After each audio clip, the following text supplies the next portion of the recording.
Okay, great. So hello, everyone, and thank you for coming. Sorry for the delay. Let us go straight into our discussion from last week. Maybe before we do, just quickly, any questions from materials we covered already? We covered, remember, 4 fundamental subspaces, projectors, and general use cases for those things. Any questions so far? I have a question. Yeah. Why is the left null space in like MATLAB? We take the null space of the transpose of the matrix. Why is that? That's a very interesting question. So the question, I'm not sure if it is recorded, but the question is, why is left null space calculated as finding null space of the transpose, right? It's very, very interesting. I think the best way to discuss this is to discuss what happens with SVD. But we didn't, and I'm a little bit afraid to venture there. But maybe I can try. Maybe I can try. Let's see. I'll give it a try. It's like unprepared, so I'm not sure if it will be sufficient. But is it interesting for everyone else? Is it interesting why I left null space is somehow related to null space of the transpose? Hope it is, because it's like non-trivial. So I will try to write it out like this. So let's say you have an M matrix. M matrix can be represented as single value decomposition, U, sigma, V. I'm not putting transpose here, because I'm afraid of how many transposes will happen in a second. Okay, so what is left null space for this matrix? Well, this guy here is going to have the following structure. It's going to have column space basis here and the left null space basis here. I just know that, and you can decide to believe me or to try to somehow prove it to yourself. But basically, the reason why it is so is because sigma matrix has the following structure. It has a diagonal block here, block of zeros here, and zeros here. Okay, that is if it is not full rank. You remember SVD decomposition gives you diagonal here and 2 orthonormal matrices here, except they are not full if it is full rank. If the matrix is not full rank, this is a diagonal and zeros. And it is always sorted in ascending order, okay? So those matrices, or at least this matrix, is supposed to be column orthogonal. So the columns of this matrix is supposed to be orthogonal. No? Here, the rows are supposed to be orthogonal, as far as I remember. But this is not the point today, so don't stress it about this matrix. Let's think about this one. So what is up with this matrix? Well, you mentioned this below. When you multiply this guy to this guy, what happens is this kind of thing, this structure, is multiplied with this structure, right? Basically, D is multiplied with C, 0 is multiplied with L. What it tells you is that whatever is multiplied by this guy produces 0. That's the whole point. That is a part of M which is going to be sent to 0. So this is part of that M cannot reproduce, basically. Together, those this is still a invertible matrix U. So U is still a basis in the ambient space.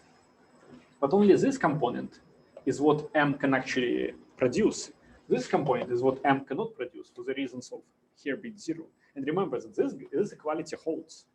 So this decomposition still produces inequality. So this is the story. We understood this guy, right? Now let's think what happens with M transpose. So M transpose would be equal to some different decomposition. U star, sigma star, V star. And let us transpose this decomposition. We know that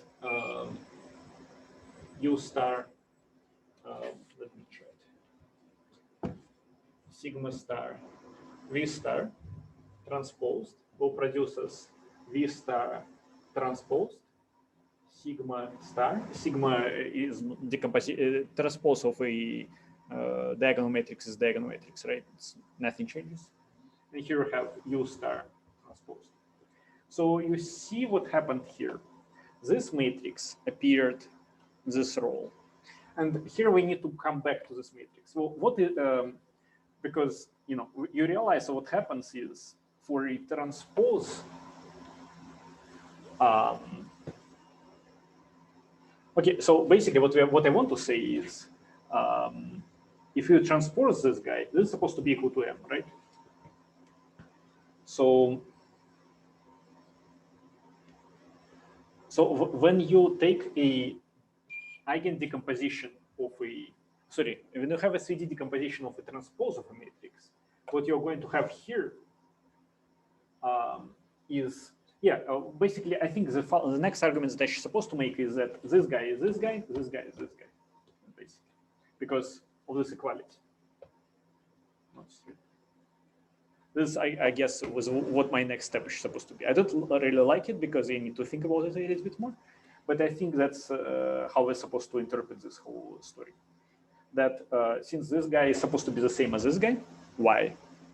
Well, it's interesting to think about why, but it has to do with probably the fact that singular values are related to eigenvalues. Eigenvalues of transpose is the same as eigenvalues of the original matrix.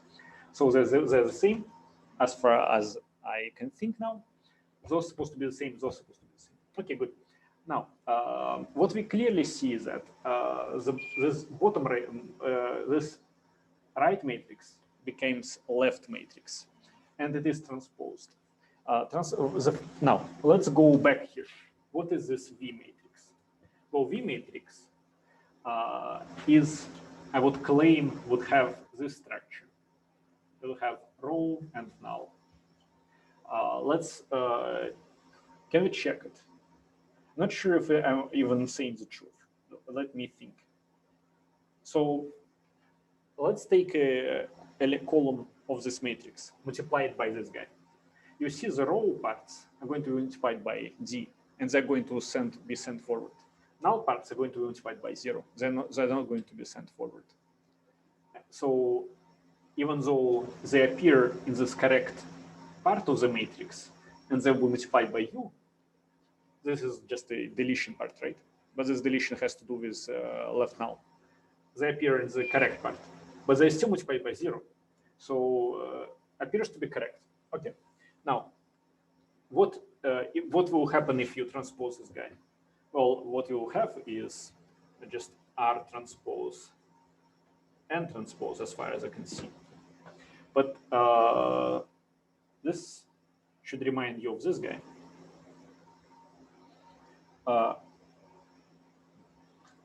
And you can, by the way, here I should have, I think I made a mistake here.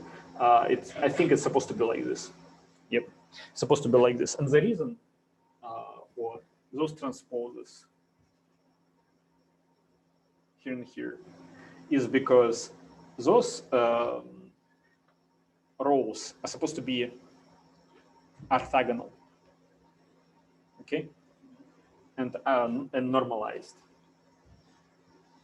The columns are not here are not neither. They're not normalized or orthogonal.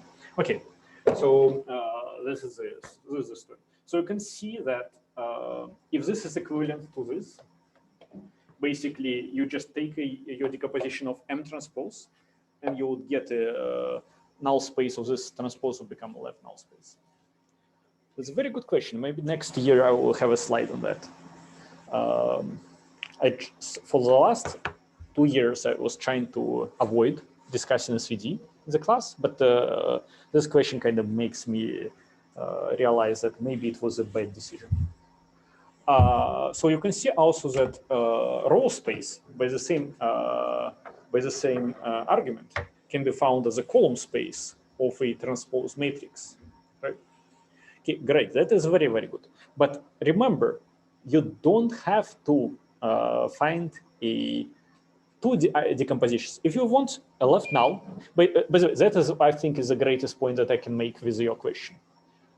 Let's say you want left null space, and you want, let's say, null space of the same matrix. Calculating it as, calculating it as null of A and null of A transpose is just a crime against efficiency.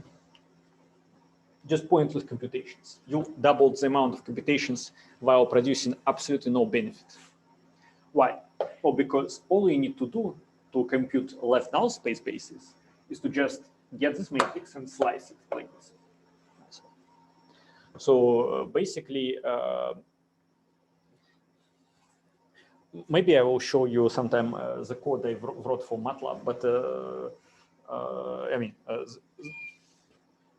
essentially, what MATLAB does when you call, for example, orth, it calculates rank of your matrix by counting how many non-zero values there are here. Then it says, give me rank number of columns here, and return the C. What you can do to calculate left null is to do exactly the same, but say, return me rank +1 until the end columns. And that's how you compute left null space efficiently. Definitely not like this. But if you only need left null, this is acceptable. But only if you need left null and nothing else. Okay. I hope I made the point, right? No, thank you for the good question. It was very interesting. And my apologies for unprepared discussion of SVD. Hope it wasn't horrible. Okay. Now, any more questions? Yeah, one more. Yep. Is there any difference between the terms projector and projection? Projector is a matrix which projects, which you can use to project. So let's say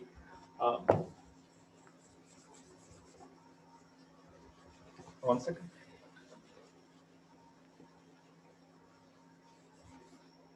Let's say you have a 2D space. You have a 2D space, and you want a projector onto X. So here is X and Y. You want to project it to X axis. Your projector matrix is, in this case, what is it? 1. I think that is a projector matrix. Yep. Now, let's say you have a vector A. The projection of this matrix onto x-axis is, let me just put it like this, A1, A2. AX is equal to PA, which is the same as A1, 0. So this is a projector matrix and this projection. More questions? No? Okay, good. Now, let us quickly think about the examples that we had. Finding fixed points. You had a linear system. You wanted to find fixed points of this linear system. Oh, by the way, let me make sure the chat is okay.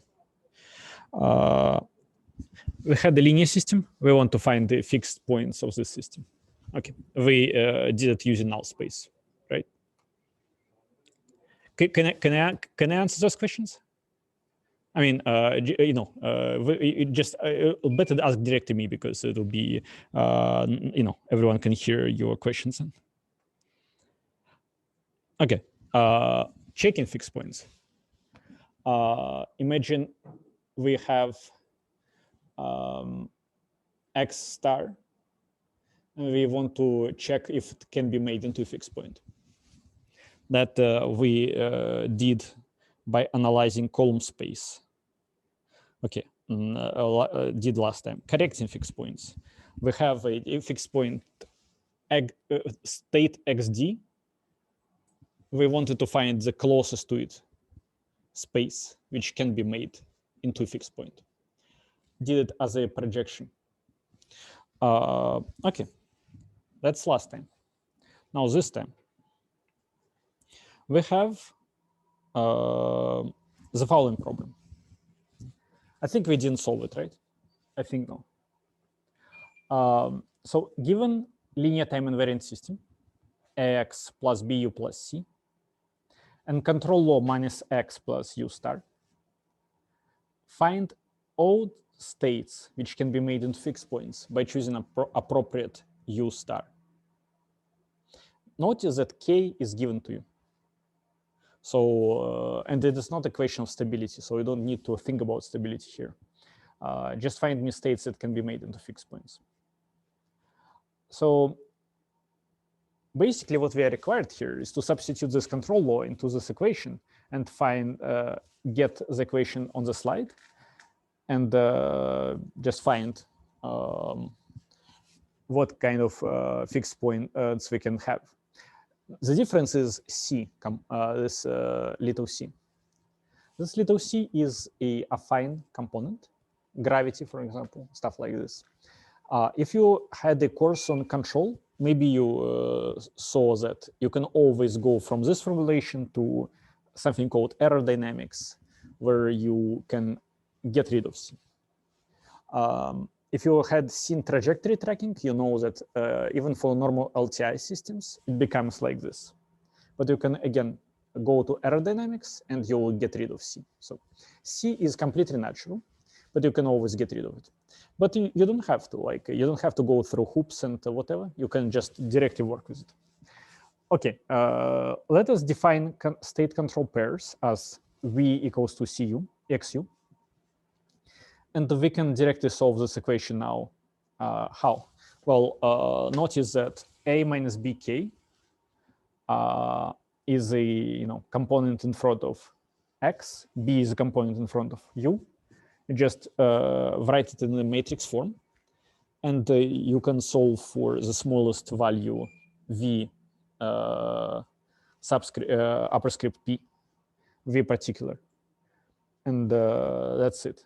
I mean, I don't know if I need to write it on the blackboard, but I think it is pretty obvious what I did there, right?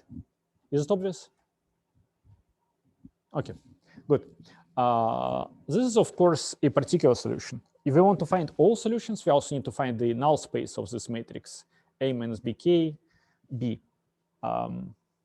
So general solution will be null space solution plus particular solution. And we can slice the upper rows of this matrix to get purely states. Downwards rows will get us controls. Easy enough, nothing new. Okay, but sorry if it sounds a little poetic and we are here for math, not poetry, but it's like the best I can do. Okay, let's go next. I hope the title doesn't sound super boring. Least squares. Quadratic programming probably doesn't tell you much unless you remember the first lecture or tried something on your own. But least squares, I kind of feel like it's one of those things which scares people, right? Let's quickly go through it. And I'm not even sure if we have a recap of what least squares is, but yeah, I think we do. Okay, let's just go. Problem 1, minimize x norm of x. Solution to the problem is x equal to 0. That is painfully obvious.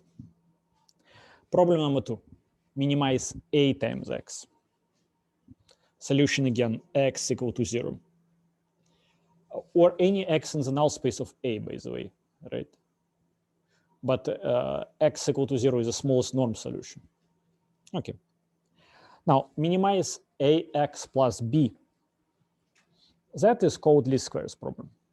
So you can see we suddenly went from obvious to least squares. I'm not sure how scary it is to look at this problem, but it is not supposed to be scary. So the minimum of this function coincides with the minimum of something like this, which is just a fancy way to write this multiplication here. and ax plus b times ax plus b. We can open the brackets here, and we get b transpose b plus b transpose ax plus x transpose a transpose b plus x a a b x a x a a x. So far so good, right? I just opened the brackets. Minimum of this function coincides with the minimum of this function.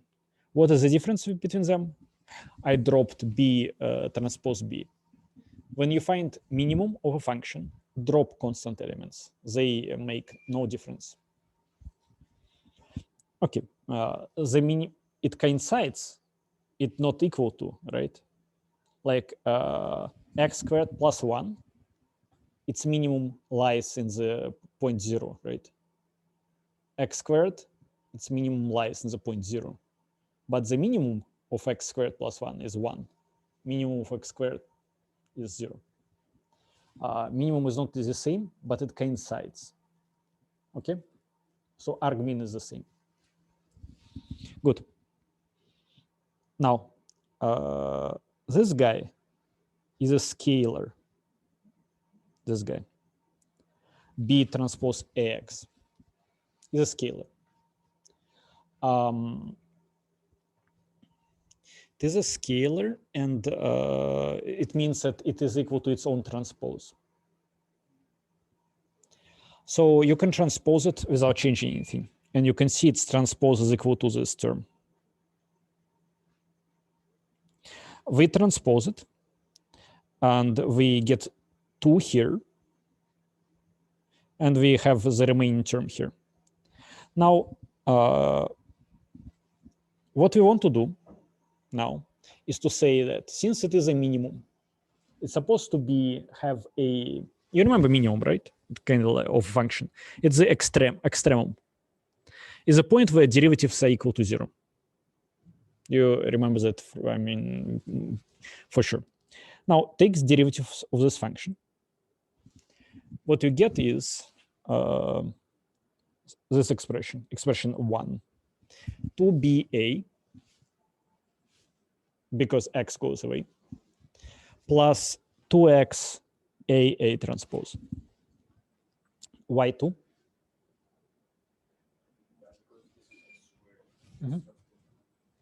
Yep, exactly.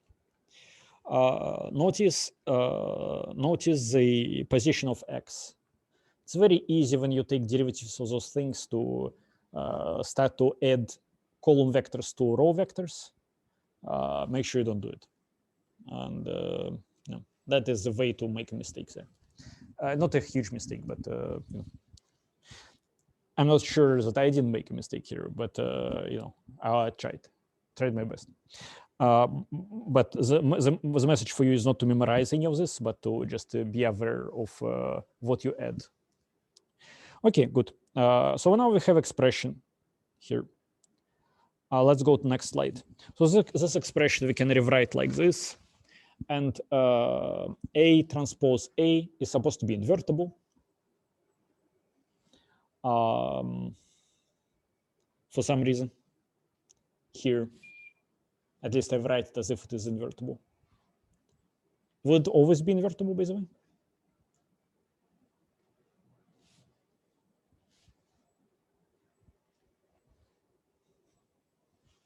Obviously not, right? A can be 0 matrix. Then it would not be invertible. So, you know, here is your huge grain of salt about this formula.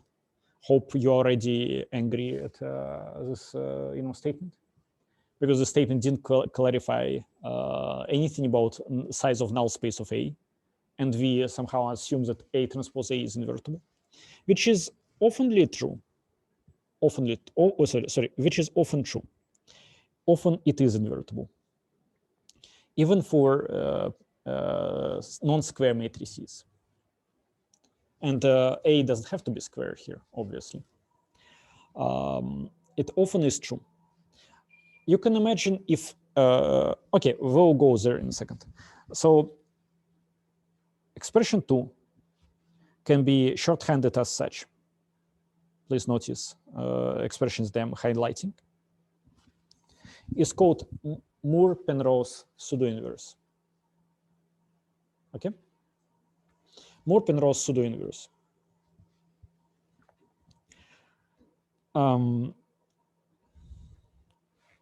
This is a definition, if you want. That is a solution to least squares.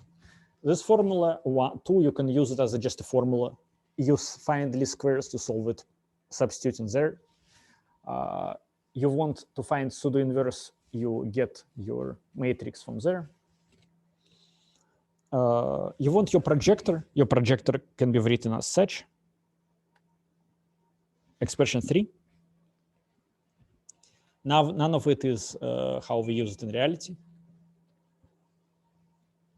It's just symbols, not instructions for programming.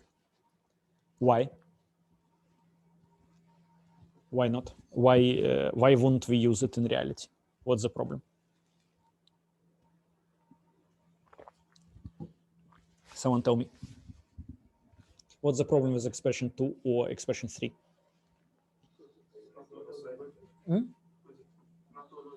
Assume it is. Yeah, size can be big, but what is the problem?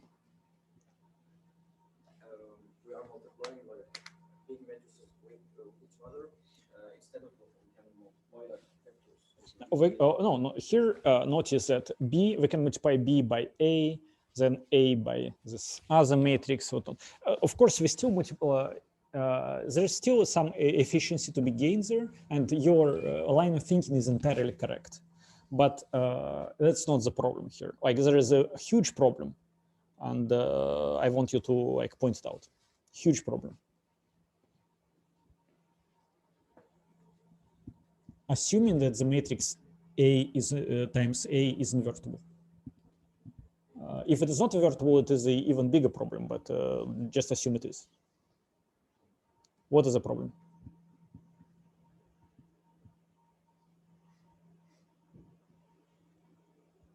Well, the problem is this -1. How exactly do you propose to compute it? Of course, you can compute it by Gaussian elimination or something like this. So you by lower upper triangular decomposition. Those methods are faster than SVD. And then you may gain time, hopefully. However, you need to recognize that in order to compute this pseudo-inverse, then you would compute inverse here. And that is just not clear if it is fast or not. Instead, what people do is they just compute SVD. And what SVD does is it allows you to rearrange the decomposition to get you your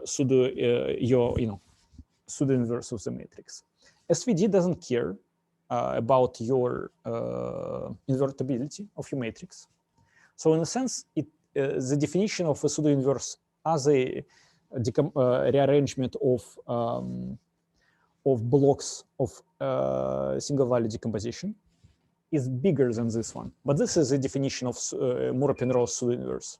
So notice this is a definition, but in practice we use it use PINF, so SVD-based decomposition. Okay.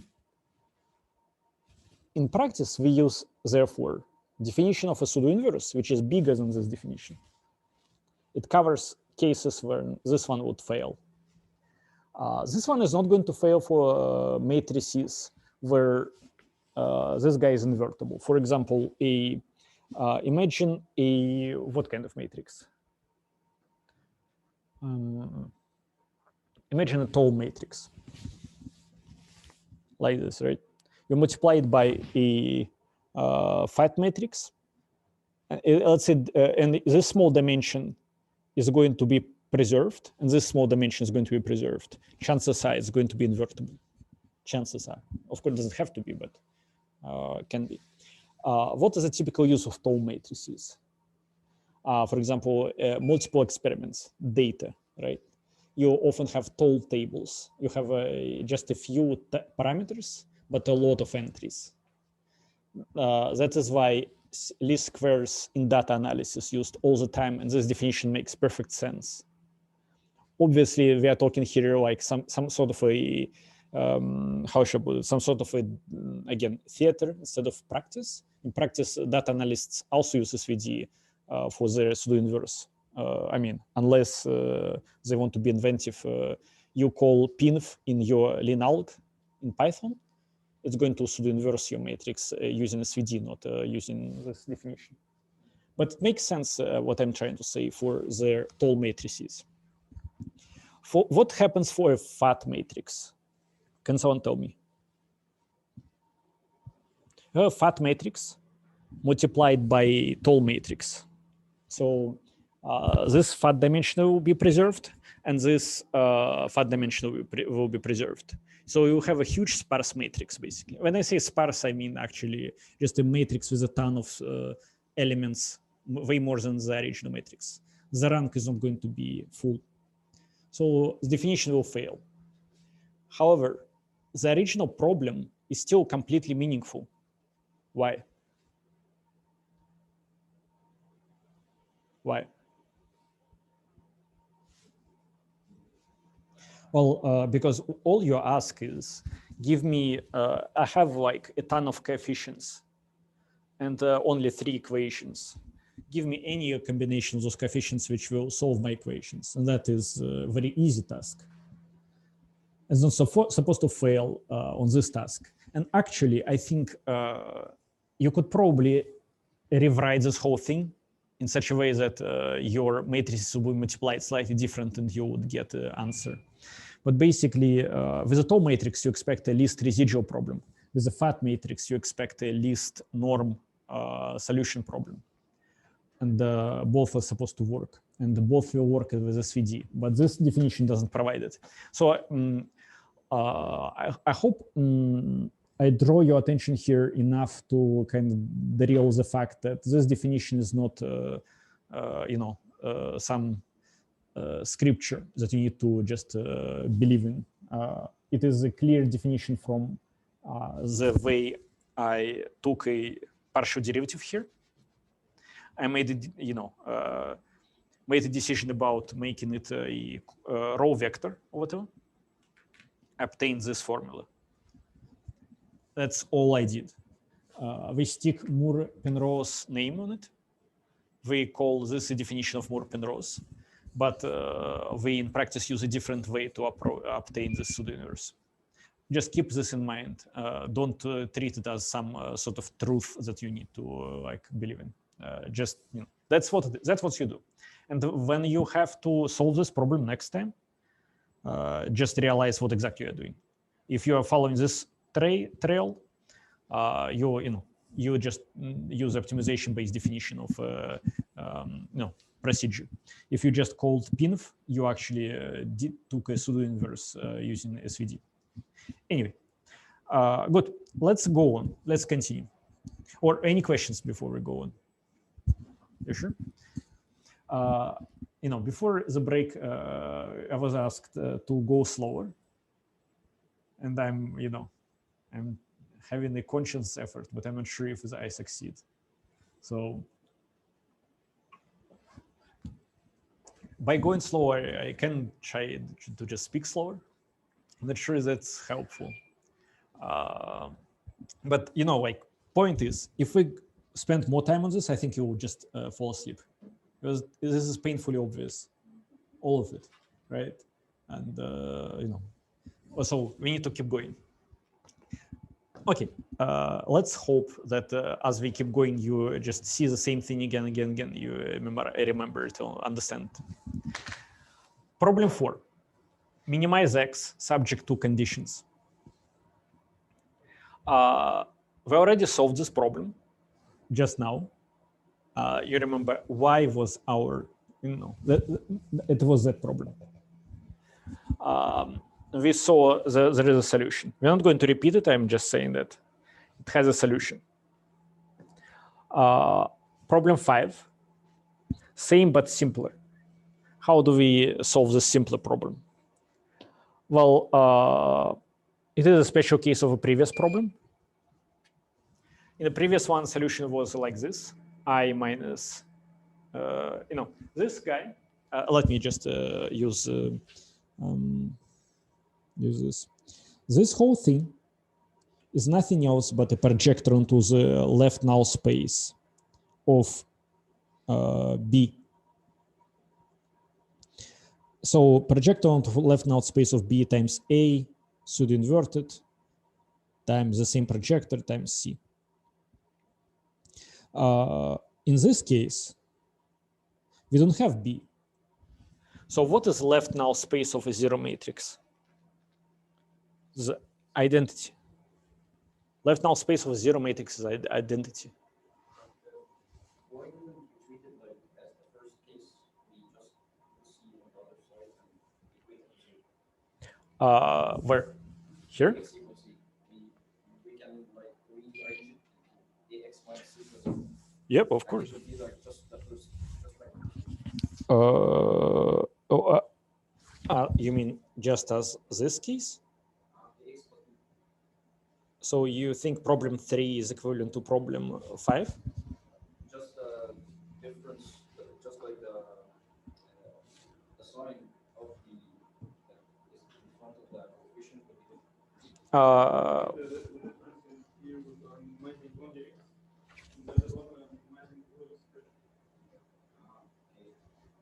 True.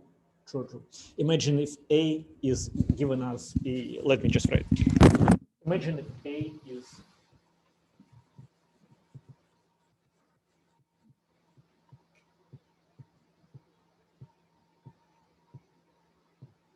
then x2 doesn't have to be minimized in the first case, but in the second it still has to be. Okay, good. Now, we can treat it as a special case of the previous one.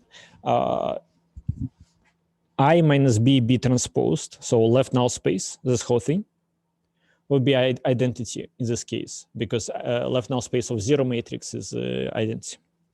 So this whole thing goes away, as I've written here. This whole thing goes away, and you have this guy. Please notice that while the problem is different, as you correctly pointed out, right? But solution is not. Solution is exactly the same. And that is a very nice property of least squares. It provides you smallest norm, least residual solution. So out of all solutions, it provides you one with the smallest norm and the one that gives you smallest residual.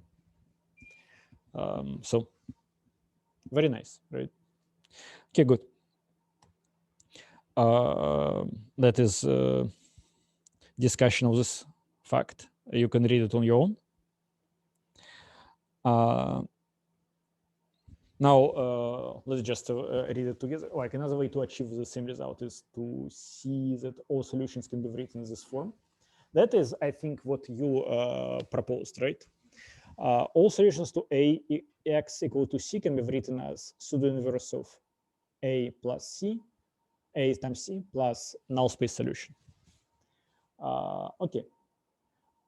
Now, null space solution and this particular solution are orthogonal.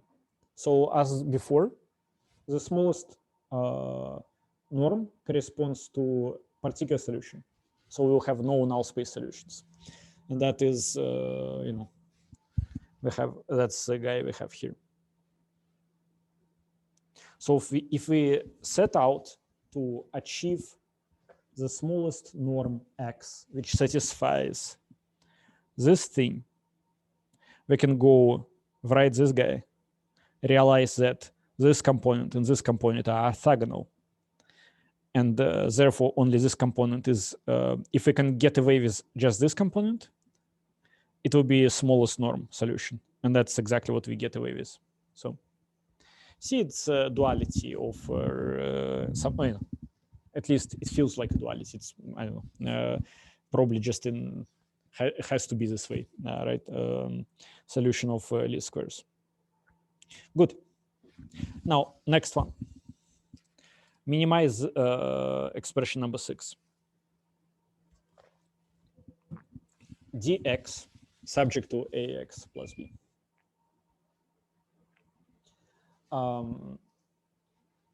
So first, let's do exactly the same as we did before. Last slide. We find all solutions to this equation. They are written like this. Okay. Then our cost function can be rewritten as such, where we just multiply x by d, right?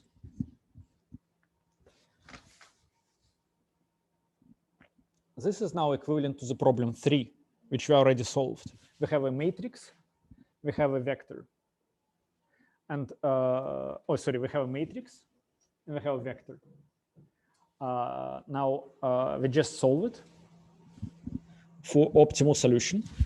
And this is what we get. But remember, Z is just a null space solution here. So instead, what we do is we substitute this guy here, and we get expression 7. Nice or not nice? Not clear if it is nice or not, but what we can observe is, imagine if D is identity. What will happen? Let me write. If D is identity, you will have this component, right? Minus m times identity n. So do inverse. Identity times a transpose, right? Okay. So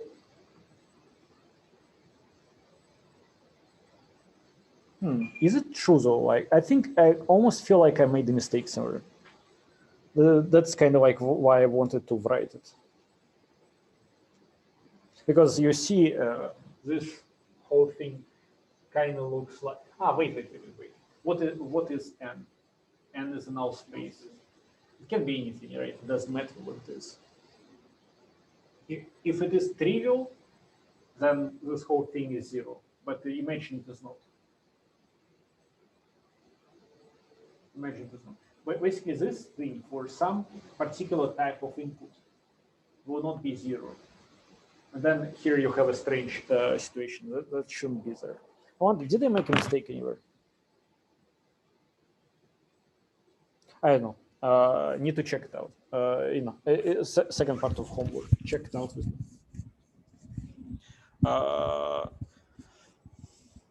Now that becomes worrisome because probably should have checked it out before the lecture. Anyway, okay. Check it out with me. See if this is correct or not. By the way, let's discuss now. Probably is a good time. What you do in this situation.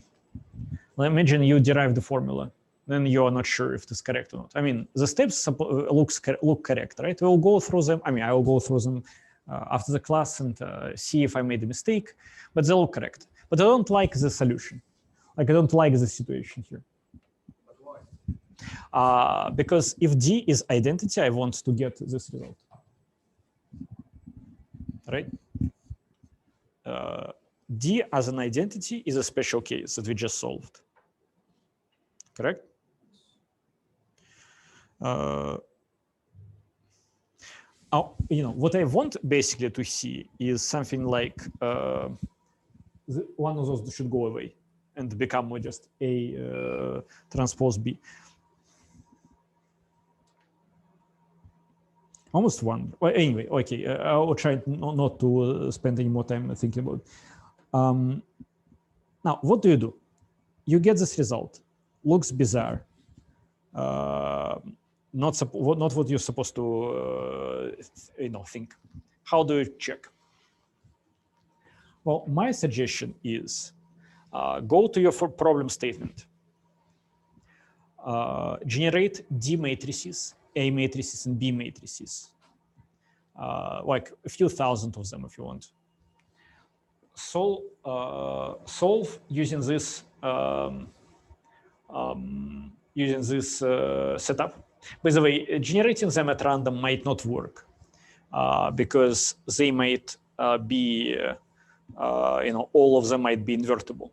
For example, random will give you invertible matrices if you generate square ones. So instead, try to put effort into trying to make them non-square, like tall, fat, etc. Degenerate. Degenerate matrices are very easy to get. You just multiply tall matrix by tall matrix like this. You get, sorry, like this. You get a degenerate matrix. So it's very easy to get. All right. Then just test if what you got is a solution. How do you test? Well, one simple way is to just generate a ton of X vectors and see if any of them is smaller than yours. It's not very smart, but you can do it. Smart way is to call a solver, call a software which is known to be very good at solving. It will supposed to rediscover your analytical solution. We'll see it in the end of this lecture, but that's the way. Okay, interesting. Anyway, let's move on. Now I'm skeptical about all those slides because I am skeptical about the previous one. But basically, the strategy to solve this one would be to do exactly the same plus add f. So very easy. And what about this one? Well, this one, you notice it is kind of strange, right? You have something different from norm up there. If we have a decomposition that I've written here, decomposition h equal to this, then you can find such f that 2f transpose d equals to c transpose. Hopefully, if you can find that. That is not obvious. Why it's not obvious? Because C transpose is supposed to lie in the column space. C is supposed to lie in the column space of D transpose, basically. Right? When is it? When is it possible? You transpose this whole thing, you get. Let me write.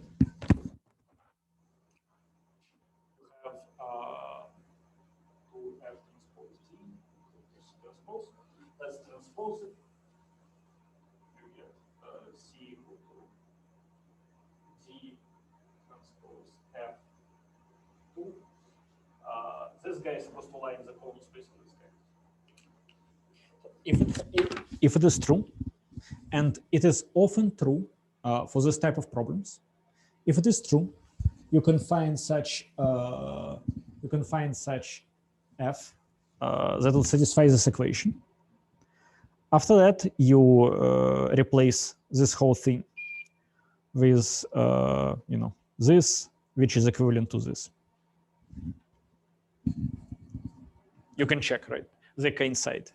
The minimum norms are coinciding. And therefore, if you know how to solve this guy, you know how to solve this guy. Okay, great. That's it for problems with analytical solutions. Let me now go next to the problems without them. Problem 12, how to solve it? How to solve problem 12?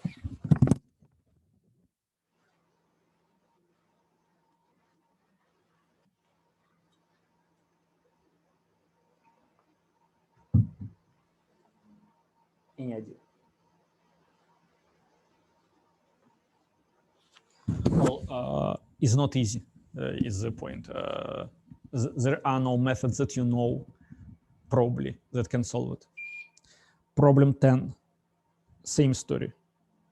Problem 11, same story. Oh, sorry, 12, yeah, 11, the same story. Why? What is the problem?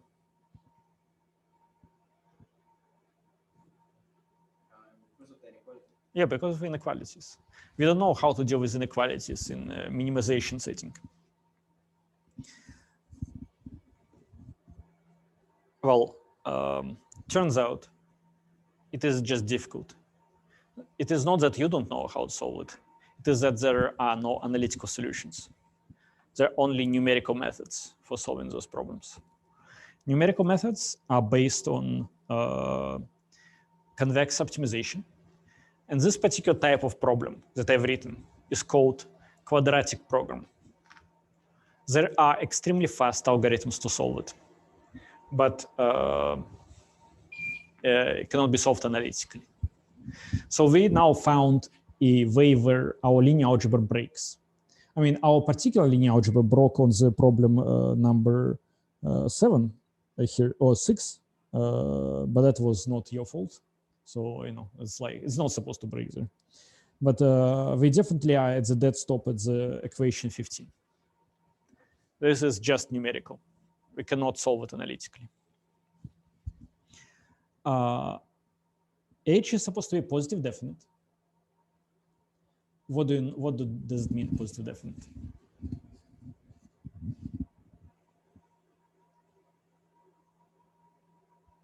Come on. Positive definite? Has some properties like it's symmetric. Is symmetric to true. Second one? I can't remember all of them. I know it's symmetric and it always improves. It's symmetric and its eigenvalues are all positive and real. But the real definition is if H is positive semi-definite, then this expression is bigger than 0 for all x. That's the definition of positive definite. If it is positive definite, this function will have a single minimum. If it is positive semi-definite, it can have a line of solutions. Semi-definite means that this equality is not strict. If the function is not semi-definite, if x is not semi-definite, it will have no solutions. Why? Imagine the following function.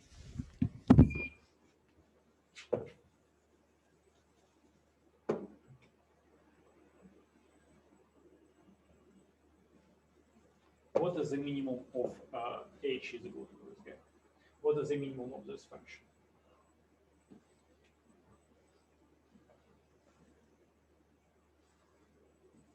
Minimum of this function.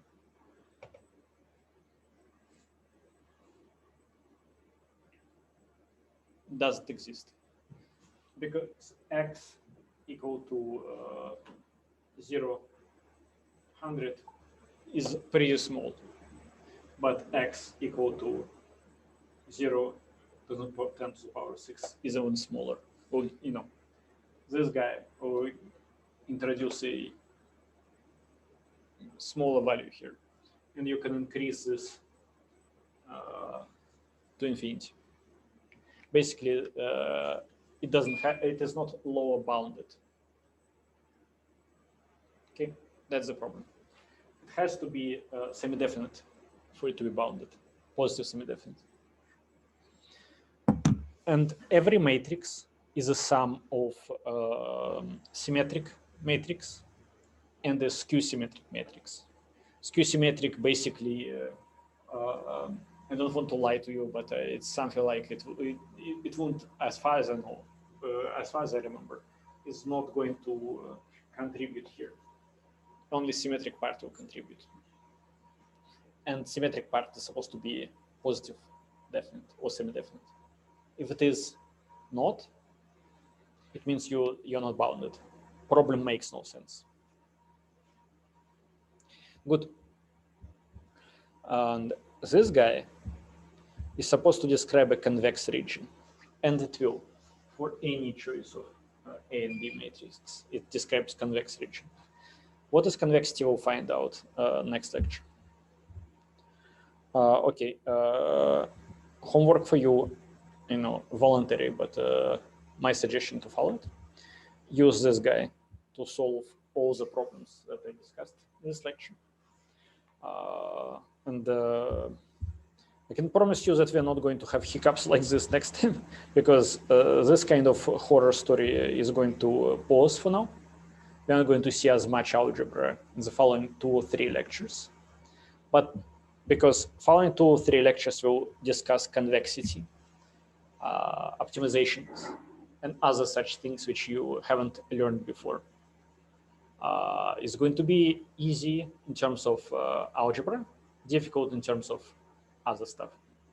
So take this time to go through those lectures, not because they'll be on exam or something, but because they'll be extremely useful regardless of what kind of profession you have. I'm struggling to imagine the type of profession where it wouldn't be advantageous. So, I mean, not even kidding, right? I know people who work in very professions that are as far from mathematics as you can get, and we, when we discuss, we still sometimes discuss fundamentals of spaces. I discuss fundamentals of spaces that stare at me and ask what I'm talking about. But it's just useful. It's just useful. So invest your time, go through the last 2 lectures, but relax, we are not going to get more projectors into your life for a while. Okay, good. That's it. And if you want GitHub, it is here. If you want to contribute your solutions to our problems that we couldn't solve in the class, raise issue or pull requests there. That's it. I'll see you in 2 days. Thank you.